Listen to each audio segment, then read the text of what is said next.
I'm Jeff Silver, Big Valley Mortgage. I'm here with Mike Sandoval with Remax Gold. How's it going, Jeff? How are you? Real good, my friend. How about you? I'm doing good. I'm doing good. Right Life on. is good. Hey, I think December 31st, I believe the feds are, or I should say the solar credit. Yes. That was allowed by the feds is expiring. It is. Right? It is. So how is that going to affect the market? So first, let's talk about solar for a minute, Jeff, and then we'll get into the credit here. So solar is it's a great option to put on your home. Sometimes it works for folks. It benefits folks more than some others. It just depends on your energy consumption and where you live.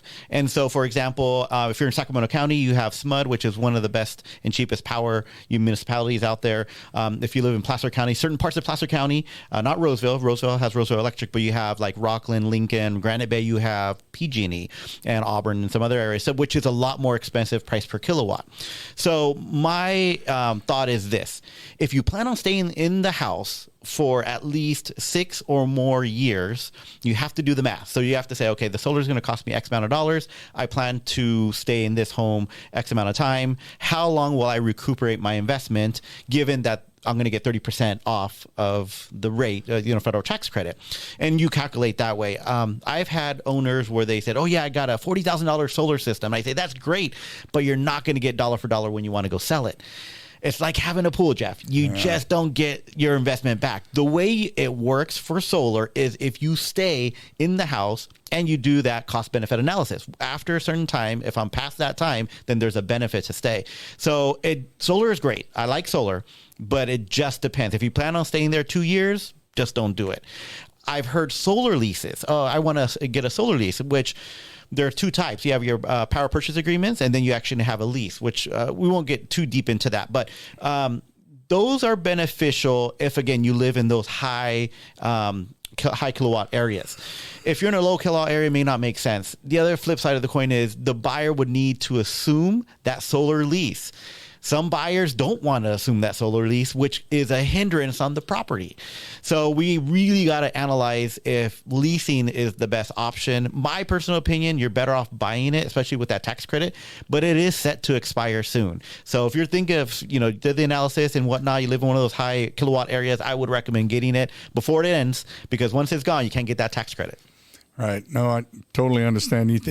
Any ideas on whether the feds are going to vote in another credit for that, or I don't know. Is it the feds or is it California? I think it's I want to say the feds. I think Okay. it's feds. Right. I don't know. I think it's still beneficial to have solar. I think it really does help with renewable energy and all of that, and it really does save on your pocketbook if you stay in the house long enough to reap that benefit.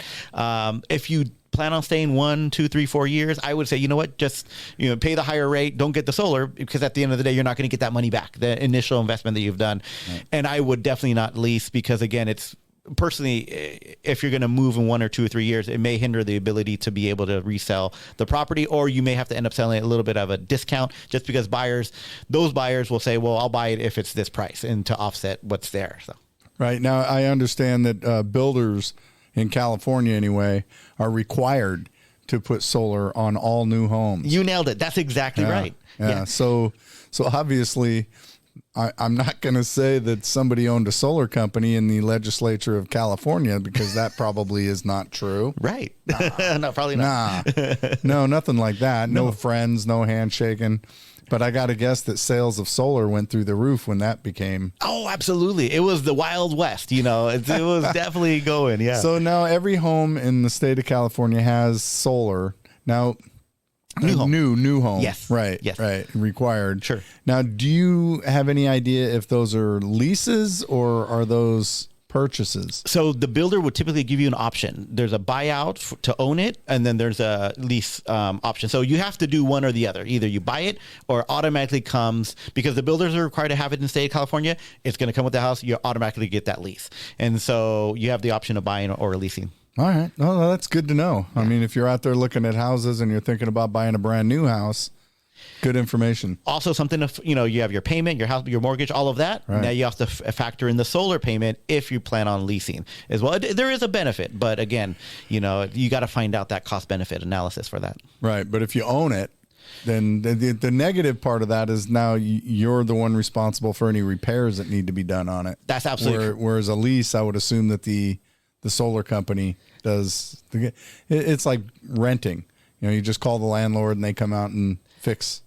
Absolutely. Yeah. I've actually had a client who had a performance guarantee. You don't see too many, but it was a leased product and had a performance guarantee. So they would analyze the solar production every year. And if it was under the guaranteed production guarantee that they had, they would get a credit on next year's bill. Huh. Not every solar company will do that. It was a specific company and they had that product or promotion. Not sure if they're still around anymore, but you have that option as well. Or of course you have it. If you're owning it, there's not a lot of stuff that goes wrong on solars. It's either the inverter, it's either the panel, one of those two things. I mean, it could be electrical as well, but typically you don't have much going on, but you're absolutely right. If it's leased, they have to fix it. If it's owned, you have to fix it. Well, you know more about solar than the average bear, don't you? A little bit. And there's just one last caveat too. If you live on the golf course, be careful of the golf balls that hit your solar panels. Oh my. Then I would say lease it. So that way, if it's not working, you get the solar company out there to fix it. Yeah, well, if you're thinking about buying on a golf course, give me a call because I can let you know the houses that you might want to think twice about. Right. Because I've hit a few. Have you? I have too. I mean, not on purpose, but it just slices to the right. Of course not. On purpose. No, we want the lowest score, not the highest. Well, thanks a lot, Mike. That was awesome information. I appreciate you. I appreciate you, Jeff. Yep.